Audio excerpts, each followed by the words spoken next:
네, 오늘은 여로보암을 향한 하나님의 심판에 대해서 말씀을 나누겠습니다. 이 하나님의 심판이라는 말은 말 그대로 하나님께서 심판하셨다는 의미입니다. 하나님께서 심판하신다라는 말을 들으면 우리의 마음이 많이 무거워집니다. 특히 내 인생은 내 것이다 이렇게 생각하시는 분들은 하나님이 심판하신다는 말에 불편함을 느낄 수밖에 없습니다. 내가 내 인생의 주인인데 내 마음대로 내 인생을 살 수 있다는 권리가 있다고 생각할 수 있지요. 내가 다른 사람에게 피해만 주지 않으면 얼마든지 내 뜻대로 내 인생을 살아도 된다 그렇게 생각을 합니다. 그런데 정말 내 인생은 내 것일까요? 내 마음대로 내 인생 살아도 되는 걸까요? 사실 우리 인류가 내 인생은 내 것이다 이렇게 주장한 것은 그리 오래되지 않았습니다. 지금까지 인류는 내 인생은 다른 누군가의 것이다 이렇게 생각하며 살아왔습니다. 예전에 자녀들은 부모의 소유였습니다. 부모를 위해 사는 것이지 나를 위해 살지 않았습니다. 또 종은 상전의 소유였고 노예는 주인의 소유였습니다. 백성들은 왕이나 국가의 소유였던 겁니다. 이 80년대에 이런 노래가 있었습니다. 내 인생은 나의 것. 이와 같은 노래가 나왔을 때 사회에 상당한 충격을 주었습니다. 가사를 보면 내 인생은 나의 것, 내 인생은 나의 것 이렇게 두 번 반복이 됩니다. 그러면서 내가 책임질 수 있으니 이제는 좀 나에게 맡겨주십시오. 부모님 이제 그만 간섭하시고 내가 원하는 대로 살 수 있도록 그냥 내버려 두십시오. 이와 같은 가사를 노래했습니다. 이 노래는 가요 톱10 4주간 1위를 계속 차지했습니다. 폭발적인 인기를 얻은 거지요. 5주째 1위를 할 수 있었는데 갑자기 이 곡이 금지곡으로 되어버렸습니다. 이 노래를 부른 가수 민혜경 씨는 왜 이 노래가 갑자기 금지곡이 되었는지 그 이유를 알지 못했습니다. 알고 봤더니 전국에 있는 부모님들이 방송국에 전화해서 왜 이 노래를 틀어두느냐 이렇게 항의를 했다고 합니다. 가사가 너무나 반항적이다. 아이들이 부모님 말씀 듣겠느냐? 지 마음대로 살려고 하면 되겠느냐? 이렇게 해서 아이들에게 나쁜 영향을 준다고 해서 금지곡이 되었다고 합니다. 여러분 과연 내 인생 내 것일까요? 지금 내가 이것을 누리고 있다고 해서 당연히 내 것이고 내 마음대로 할 수 있다 그렇게 주장할 수 있는 걸까요? 성경은 그렇지 않다라고 말씀하고 있습니다. 우리 인생은 우리의 것이 아니라 하나님의 것입니다. 하나님께서 우리를 창조하셨습니다. 그리고 하나님은 우리에게 호흡과 생기를 불어넣어 주셨고 잠깐 이 생명을 누리도록 해주셨습니다.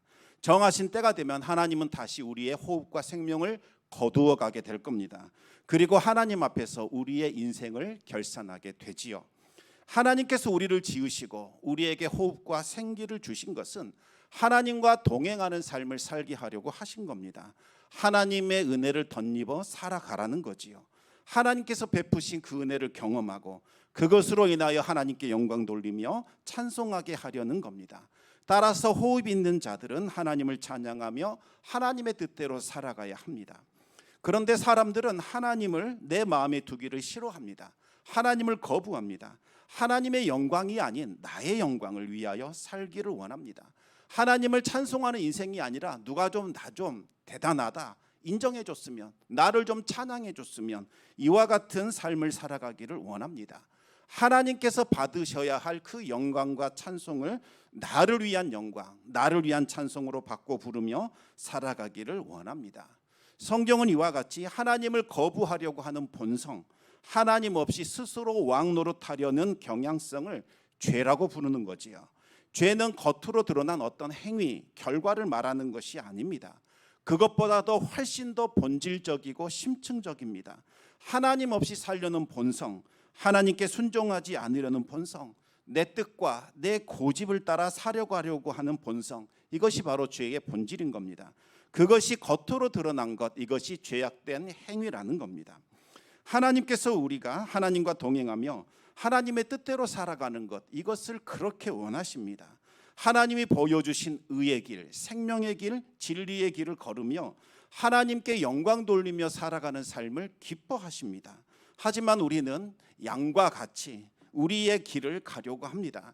그 끝이 멸망이라는 것을 알면서도 굳이 끝까지 고집을 부르며 그 길을 걸어가려고 하는 거지요. 하나님께서 우리가 하나님 뜻에 살지 않고 고집 부린다고 해서 즉시 징계를 하거나 심판하지는 않으십니다. 부드러운 음성으로, 때로는 애타는 마음으로 우리의 이름을 부르시며 돌아오라, 그렇게 우리에게 말씀하십니다. 우리가 돌아오기를 기다리며 끝까지 참아주십니다. 그러나 우리가 계속해서 고집을 부린다면 하나님은 징계의 회초리를 들게 됩니다. 여러분, 징계는 심판이 아닙니다. 심판은 확정적입니다. 더 이상 자비와 긍휼이 없습니다. 지옥 형벌만 남아있을 뿐이죠. 하지만 이 징계라는 것은 확정적이지 않습니다. 다시 돌아오라는 겁니다. 아버지가 사랑하는 아들을 향하여 바른 길로 가라고 회초리를 드는 것처럼 하나님께서 바른 길로 돌아오라고 그렇게 우리에게 채찍질을 하는 겁니다. 바른 길로 돌아오기를 바라는 아버지의 심정으로 하나님의 백성들이 하나님께로 돌이키기를 원하는 거지요. 그런데 오늘 본문에 나오는 이 북왕국의 초대왕 여로보암에게는 이제 징계가 아니라 하나님의 심판이 선언되었습니다. 물론 처음부터 하나님께서 심판을 선언한 것은 아니었습니다. 수차례에 걸쳐서 돌아오라 경고도 했고 훈계도 하셨습니다. 그래도 듣지 않자 꾸짖고 책망까지 했습니다. 하지만 이 여로보암은 어찌된 일인지 멸망하기로 작정된 사람처럼 그의 마음을 완고하게 했습니다. 하나님께서 가증하게 여기시는 것, 하나님이 가장 싫어하시는 그 금송아지 우상을 만들어 단과 베델에 설치해 놓고 바로 이 금송아지가 우리를 애굽에서 인도해낸 바로 하나님이다, 이렇게 선포해 버렸습니다. 더 이상 남왕국 예루살렘 성전으로 내려가지 않아도 된다, 이곳에서 제사를 드려라, 이렇게 말했던 거지요. 일부분이 이 여로보암의 종교 정책에 반발을 했지만 대부분의 북왕국 백성들은 그 종교 정책을 마음에 들어 했습니다. 그들은 하나님을 참되게 예배하느냐, 이것보다는 좀 더 쉽고 편하게 드릴 수 있는 예배, 뭔가 즐거움과 볼거리를 제공해 주는 그 예배를 더 선호했던 겁니다. 여로보암은 자신의 이익을 위해서 제사를 변질시켜 버렸고 백성들의 신앙을 타락시키는 그와 같은 범죄를 저지르게 됩니다. 이것이 바로 여로보암의 죄입니다.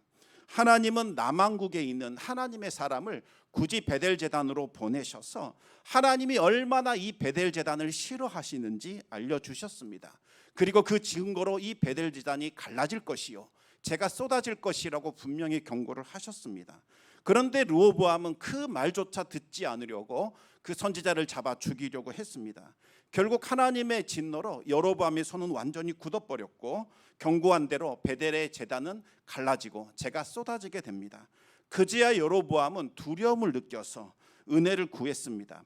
하나님이 보내신 그 사람은 여로보암을 위해서 기도를 했고 그 손이 회복이 됩니다. 그런데도 여로보암은 여전히 자신의 뜻을 굽히지 않았습니다. 이번에는 이 선지자를 뭔가 좀 회유시켜서 변질시키려는 노력을 기울이게 됩니다. 하지만 하나님의 사람은 단호하게 거절한 후에 뒤도 돌아보지 않고 그 자리를 떠났습니다. 그런데 여기서 또 문제가 발생을 하지요. 베델에 살고 있었던 그 늙은 선지자가 하나님의 사람을 거짓말로 회유하여 다시 베델로 돌아오게 만든 겁니다. 하나님의 사람은 하나님의 그 명령을 어기고 늙은 선지자의 집에 들어가 물을 마시고 떡을 먹었습니다. 식사를 마치기도 전에 하나님의 말씀이 그 늙은 선지자에게 임했습니다. 너는 하나님의 명령을 지키지 않았으니 길에서 죽을 것이요 내 시신은 조상들의 묘실에 들어가지 못할 것이다, 그렇게 경고했습니다. 하나님의 말씀대로 그 하나님의 사람은 길에서 사자에게 물려 죽었습니다. 비록 속임수에 넘어가서 하나님의 말씀을 어겼을지라도 하나님은 단호하게 심판하신 겁니다. 하나님의 말씀을 업신여기지 말라는 거지요. 베델의 그 늙은 선지자는 자신의 거짓말 때문에 죽은 그 하나님의 사람을 보면서 자책감을 느끼게 됩니다. 슬피 울면서 장사를 지내줬습니다. 하나님의 사람에게 일어난 이 끔찍한 일, 두려운 일은 베델 모든 사람들에게 퍼지게 되었고 여로보암 역시 그 소식을 듣게 되었습니다. 그렇다면 이제라도 하나님께 돌아와야 했습니다. 하지만 여로보암은 회개하지도 않았고 그 금송아지 우상을 철거하지도 않았습니다. 하나님께서 주신 이 북왕국을 나의 왕국, 내 것으로 여기면서 끝까지 하나님을 업신여기고 하나님을 멸시했습니다. 북왕국을 주신 하나님을 다 내쫓고 이제는 이곳에 나의 왕국을 건설하겠다는 야망을 드러낸 겁니다. 하나님은 마침내 심판을 선언하셨습니다. 심판은 최종 판결이요 최후 통첩입니다. 더 이상의 은혜는 없습니다. 하나님은 여로보암의 그 악한 소행 때문에 그의 아들 아비야에게 죽을 병을 내리게 됩니다. 아비야의 뜻은 나의 아버지는 여호와 하나님이시다라는 뜻입니다. 아비야가 태어났을 때만 해도 여로보암은 신실한 하나님의 사람이었습니다. 이 아들은 하나님의 것, 하나님의 소유가 되기를 원했던 거지요. 이제 그런 아비야가 죽을 병에 걸리게 된 겁니다. 아비야는 어떤 사람이었습니까? 여로보암을 이어 이 북왕국을 이어갈 후계자였습니다. 여로보암과 그의 집과 온 백성들이 근심하고 슬퍼합니다. 여로보암은 이 아들을 한번 고쳐보겠다고 백방을 뛰어다녔지만 아무것도 할 수가 없었습니다. 여로보암은 무기력감을 느끼게 됩니다. 지금까지 여로보암은 탄탄대로를 달려왔습니다. 자신이 마음만 먹으면 뭐든지 다 이뤄내는 그와 같은 삶을 살았습니다. 피비린내 나는 전쟁을 치르지도 않고 10개의 지파의 민심을 얻어서 북왕국의 초대왕에 등극을 했습니다. 또 새롭게 시행한 그 종교 정책도 예상과는 달리 백성들이 그리 크게 반발하지 않고 수용하게 되었습니다. 말 한마디만 하면 모든 것이 다 이루어지는 그와 같은 인생을 살았다고 생각을 했습니다. 하지만 여로보암이 할 수 없는 일, 그것이 하나 있었습니다. 그것은 바로 사랑하는 아들이 죽을 병에 걸렸지만 이 아들을 살려내는 것, 이것은 도무지 할 수 없었던 거지요. 용하다는 의사들을 다 불러봤습니다. 좋다는 약은 다 가져다가 사용해 봤습니다. 하지만 아무 소용이 없었습니다. 심지어 베델과 단에 있는 그 우상 숭배자들과 함께 온갖 종교 행위를 하면서 자신의 아들을 살려보려고 했습니다. 하지만 시간이 흐르면 흐를수록 자신의 아들은 죽음에 더욱더 가까워지게 됩니다. 그제야 이 여로보암은 선지자 아히야를 생각해내게 됩니다. 아히야는 하나님께서 여로보암을 북왕국의 왕으로 세우셨다, 그렇게 예언했던 바로 그 선지자였습니다. 아히야는 여로보암에게 당신은 왕이 될 것이다, 이렇게 예언하면서 당신이 해야 할 일은 다윗과 같이 하나님의 말씀을 지켜라, 그 말씀으로 백성들을 통치해라, 이 나라가 하나님 통치하는 나라로 만들어라. 그러면 하나님께서 네 왕국을 견고하게 할 것이다. 너의 자손들이 대대로 그 왕이 되는 그와 같은 영예를 누리게 될 것이다. 그렇게 예언을 했습니다. 하지만 여로보암은 왕이 된 후에 하나님을 버렸습니다. 여로보암은 하나님이 통치하신 나라가 아니라 내가 통치하는 나라, 내 마음대로 이끌어갈 수 있는 나의 왕국을 만들기를 원했던 거지요.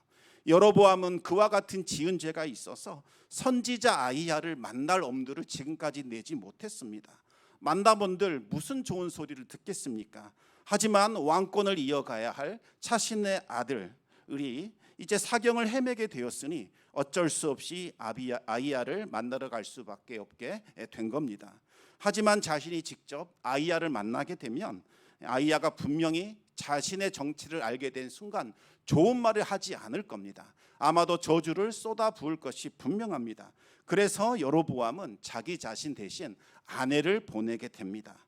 아내도 왕비라는 사실을 숨긴 채 그저 평민이라는 것, 그와 같은 존재로 속이고 아히야에게 어떤 일이 일어날 것인지 묻기를 원했은 겁니다. 당신은 이 선지자를 방문할 때에는 반드시 예물을 드리는 것이 관례였습니다.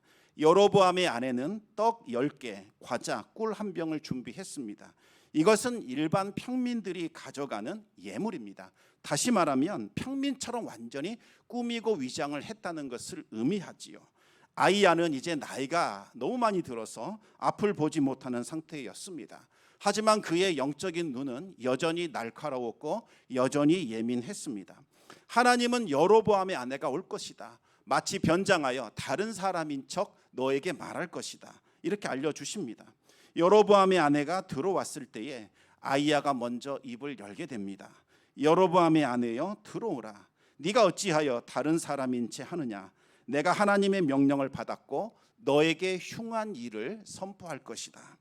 아히야는 여로보암의 가문에 하나님의 심판을 선포했습니다. 하나님의 뜻을 따라 백성들을 통치하려고 하나님이 여로보암을 왕으로 세우셨습니다. 그렇다면 여로보암은 마땅히 다윗과 같이 하나님의 뜻과 하나님의 율법으로 공의롭게 정의롭게 백성들을 통치했어야 합니다. 하지만 여로보암은 왕이 되자마자 하나님을 배신해 버렸습니다. 북왕국을 나의 왕국, 나의 소유로 만들기 위하여 하나님을 몰아내고 그 자리에 우상 숭배를 가져오게 된 겁니다. 그리고 반발하는 하나님의 제사장들을 다 내쫓아 버리고 자신의 입맛에 맞는 사람들을 제사장으로 세웠습니다. 이전 사람들보다 훨씬 더 악했고 하나님을 노엽게 만들었습니다. 자신뿐만 아니라 북왕국에 있는 모든 백성들을 멸망으로 이끌어 그들 역시 죽음의 구렁텅이에 몰아넣는 아주 무서운 죄를 저지르게 되었습니다. 선지자 아히야는 여로보암의 죄악에 대한 하나님의 판결문을 낭독했습니다. 하나님께서 여로보암의 집에 재앙을 내릴 것이다. 이 집의 남자들은 다 끊어지고 멸망하게 될 것이다. 마치 거름더미를 쓸어버리는 것처럼 그 집을 말갛게 쓸어버릴 것이다. 여러분, 말이 좋아 거름더미이지 마치 길가에 굴러다니는 오물, 똥처럼 이 여로보암의 집을 하나님이 여긴다는 겁니다. 도저히 악취가 나서 내가 도저히 견딜 수 없다, 치워버리겠다, 이와 같이 선언을 하신 겁니다. 그뿐만이 아니죠. 죽어서도 그들은 불명예와 수치를 당하게 될 겁니다. 죽은 시체가 묘지에 안장되지 못합니다. 성읍에 죽어 시신이 된 자는 개가 먹어 그 시신을 훼손시킬 것이요, 들에서 죽은 자는 공중에 새가 앉아서 그 시신을 먹어 훼손하게 될 겁니다. 여러분, 시신이 묘지에 안치되지 못하고 개나 새들에게 훼손되는 것은 가장 큰 저주이자 가장 큰 재앙이자 가장 큰 수치였습니다. 아히야는 이 말을 네 남편 여로보암에게 전해주라, 그렇게 말을 합니다. 그러면서 여로보암의 아들 이 아비야가 어떻게 될 것인가를 알려주게 됩니다. 아비야는 결국 죽게 될 것이라고 예언했습니다. 하지만 아비야의 죽음은 헛된 죽음이 아니라 하나님의 말씀에 대한 표적이 될 것이라고 이야기를 했습니다. 그것을 알려주고자 여로보암의 아내의 발걸음이 성읍에 들어가 문지방에 닿는 순간 그 아이가 죽게 될 것이라고 예언을 하게 되었습니다. 그러면서 말합니다. 이 아이의 죽음은 결코 불행한 것이 아니다. 훗날 여로보암의 집에 불어닥칠 그 재앙을 생각한다면 오히려 지금 평안하게 눈을 감는 것, 이것이 하나님의 은혜를 입은 것이다, 그렇게 말을 합니다. 그 아이는 온 백성의 애도를 받게 될 겁니다. 그리고 조상의 묘실에 들어가 평안하게 눕게 될 겁니다. 아무 곳에서나 버려져서 짐승의 먹이가 될 다른 가족들의 죽음과 비교한다면 이 아이의 죽음은 축복에 더 가깝다는 거지요. 여로보암은 이 아이가 왕이 되지도 못하고 죽는 것, 이것이야말로 슬픔이요, 이것이야말로 불행이다, 이렇게 생각을 했지만 선지자 아히야 입장에서는 완전히 달랐습니다. 이 아이는 축복 가운데 죽음을 맞이하게 되었고 하나님의 심판을 피했기 때문에 이 아이야말로 축복된 자요, 복된 죽음을 맞이하게 된 것이다, 그렇게 말을 한 겁니다. 이 아이가 복된 죽음을 맞이할 수 있었던 것은 그가 하나님을 향하여 선한 뜻을 품었기 때문이다, 그렇게 이야기를 했습니다. 여러분, 이사야 선지자가 이런 말을 했습니다. 선하게 사는 사람, 하나님과 동행하는 의인도 죽는다. 그리고 하나님을 대적하고 거역했던 악인도 죽는다.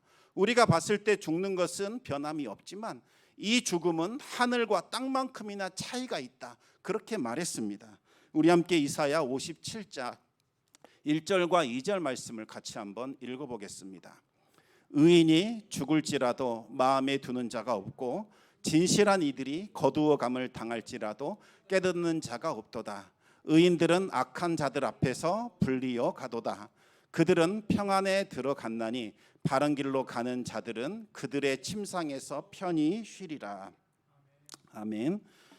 의인들은 악인들이 당하는 그 재앙, 그 고통을 보지 않고 먼저 데려감을 당하게 됩니다. 악인들은 심판과 그 참혹한 재앙을 맞이하게 되지만 의인들은 하나님께서 그 재앙과 그 심판을 보지 않도록 먼저 데려가십니다. 하나님은 의인들을 품에 안으시고 평안한 가운데 천국으로 들어가게 되는 거지요.